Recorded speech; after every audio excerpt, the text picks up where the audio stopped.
दोस्तों, नजर को बदलो तो नजारे बदल जाते हैं। सोच को बदलो तो सितारे बदल जाते हैं। नजर को बदलो तो नजारे बदल जाते हैं। सोच को बदलो तो सितारे बदल जाते हैं। कश्तियां बदलने की जरूरत नहीं। कश्तियां बदलने की जरूरत नहीं।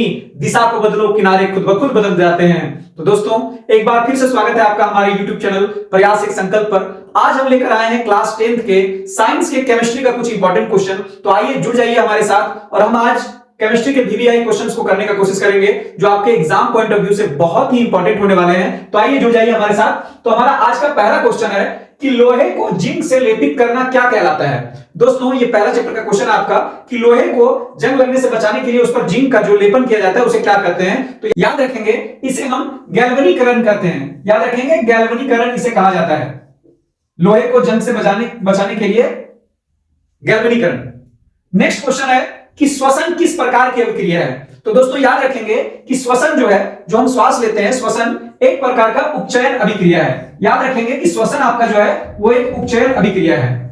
दोस्तों, हमारा जो नेक्स्ट क्वेश्चन है कि दही में किस प्रकार का अम्ल पाया जाता है। जो दही होता है उसमें किस तरह का एसिड पाया जाता है। तो याद रखेंगे, कभी भी दूध से रिलेटेड कोई भी होगा तो उसमें लैक्टिक एसिड पाया जाता है। दही में लैक्टिक अम्ल पाया जाता है। याद रखेंगे दोस्तों। चलते हैं अपने अगले क्वेश्चन की ओर कि विरंजक चूर्ण पर तनु सल्फ्यूरिक अम्ल की अभिक्रिया से कौन सी गैस निकलती है। तो याद रखेंगे कि जब भी विरंजक चूर्ण को सल्फ्यूरिक अम्ल के साथ अभिक्रिया कराया जाता है तो उससे क्लोरीन गैस बाहर निकलती है। Cl2 क्लोरीन गैस बाहर निकलती है। नेक्स्ट क्वेश्चन हमारा है कि अम्लीय वर्षा का पीएच मान क्या होता है। तो दोस्तों याद रखेंगे, जो एसिडिक रेन होता है वो एसिडिक तभी कहलाता है जब उसका पीएच मान जो होता है, पीएच वैल्यू 5.6 से कम हो जाता है। 5.6 से कम जब हो जाता है तो वो एसिडिक रेन या अम्लीय वर्षा कहलाता है। हमारा अगला क्वेश्चन है कि विद्युत का सर्वोत्तम चालक धातु। तो याद रखेंगे कि विद्युत का जो इलेक्ट्रिसिटी है वो सबसे अच्छा, जो सबसे गुड कंडक्टर उसका माना जाता है वो सिल्वर को माना जाता है। चांदी जिसको हम लोग कहते हैं Ag, उसका जो केमिकल फॉर्मूला है Ag। तो याद रखेंगे कि सिल्वर जो चांदी है वो सबसे सर्वोत्तम चालक होता है। तो दोस्तों, हमारा नेक्स्ट क्वेश्चन है कि कौन सा अधातु कमरे के ताप पर द्रव होता है। तो कमरे के ताप पर जो द्रव होता है अधातु माफ करेंगे, कमरे के ताप पर अधातु जो द्रव होता है वो होता है ब्रोमीन। ठीक है। नेक्स्ट क्वेश्चन है कि सोल्डर किसका मिश्र धातु है। तो याद रखेंगे, जो सोल्डर होता है वो लेड का और टीन का, सीसा जिसे हम कहते हैं लेड और टीन का मिश्र धातु होता है। हाँ, तो दोस्तों चलते हैं अपने नेक्स्ट क्वेश्चन की ओर कि जब मैग्नीशियम के फीता को जलाया जाता है तो उत्पन्न आग की जो लौ होती है वो कैसी होती है। तो याद रखेंगे दोस्तों, जो आग निकलती है वो उजला और चमकीला होता है। उजला लौ निकलता है उसका। याद रखेंगे, स्पार्क जो करता है वो चमकीला उजला करता है। नेक्स्ट क्वेश्चन है हमारा कि सिलिकॉन क्या है। आपको पता होगा कि सिलिकॉन जो होता है वो बहुत सारे जो हमारे इलेक्ट्रिकल इक्विपमेंट है उसमें प्रयोग किया जाता है, मोबाइल वगैरह में। तो सिलिकॉन क्या है। तो सिलिकॉन एक तरह का सेमीकंडक्टर है, उपधातु है। याद रखेंगे कि सिलिकॉन एक उपधातु है। नेक्स्ट क्वेश्चन है हमारा कि सरलतम हाइड्रोकार्बन क्या है। जो सिंपल हाइड्रोकार्बन होता है सबसे, वो कौन सा होता है। तो याद रखेंगे, सरलतम हाइड्रोकार्बन जो आपका है वो मीथेन को कहा जाता है, जिसका केमिकल फॉर्मूला जो होता है वो CH4 होता है, मीथेन।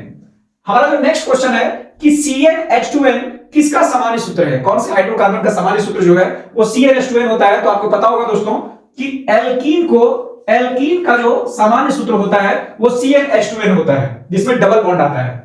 हमारा नेक्स्ट क्वेश्चन है कि नीला थोथा या जिसे तूतिया भी कहते हैं उसका रासायनिक सूत्र क्या होता है। तो आप याद रखेंगे, नीला थोथा या जिसे हम तूतिया कहते हैं उसका रासायनिक सूत्र CuSO4 5H2O होता है। याद रखेंगे, CuSO4 5H2O। हमारा जो अगला क्वेश्चन है दोस्तों वो है कार्बन के बाह्यतम कक्षा में कितने इलेक्ट्रॉन होते हैं। कार्बन का जो सबसे आउटरमोस्ट ऑर्बिट होता है उसमें कितने इलेक्ट्रॉन होते हैं। तो याद रखेंगे कि कार्बन के बाह्यतम कक्षा में 4 इलेक्ट्रॉन होता है। इसे टेट्रावैलेंसी भी कहते हैं। हमारा जो नेक्स्ट क्वेश्चन है कि क्लोरोफॉर्म का आयुपेक नेम क्या है। तो आप याद रखेंगे कि क्लोरोफॉर्म जो होता है, जो ऑपरेशन वगैरह के दौरान बेहोश करने के लिए भी उसका इस्तेमाल किया जाता है बहुत जगह पे। तो आप मेडिकल लाइन में इसका काफी इस्तेमाल होता है। तो इसे हम टेट्राक्लोरोमीथेन कहते हैं। टेट्राक्लोरोमीथेन भी इसका आयुपेक नेम कहा जाता है, टेट्राक्लोरोमीथेन। तो ये था दोस्तों हमारे आज के कुछ इंपॉर्टेंट क्वेश्चन केमिस्ट्री के। हम जल्दी आपके बाकी सब्जेक्ट्स के भी क्वेश्चन तैयार कर रहे हैं। आपके लिए हम मेहनत कर रहे हैं दोस्तों, तो हम भी चाहेंगे कि आप हमारे चैनल को अगर अभी तक सब्सक्राइब नहीं किए हैं तो सब्सक्राइब कर लें, और हमारे वीडियो अगर आपको अच्छे लगते हैं तो उसे लाइक करें, कमेंट करें और हमारे चैनल को सब्सक्राइब करें। हमारे फेसबुक पेज को फॉलो करना ना भूलें और बेल आइकन को दबा दें ताकि हमारे आने वाले वीडियो के नोटिफिकेशन सबसे पहले आप तक पहुंच जाए। और आज वैलेंटाइन डे है, 14 फरवरी है, लेकिन इस दिन मैं अपने देश के तमाम पुलवामा में शहीद हुए उन शहीदों को याद करता हूं, नमन करता हूं। जय हिंद, जय भारत।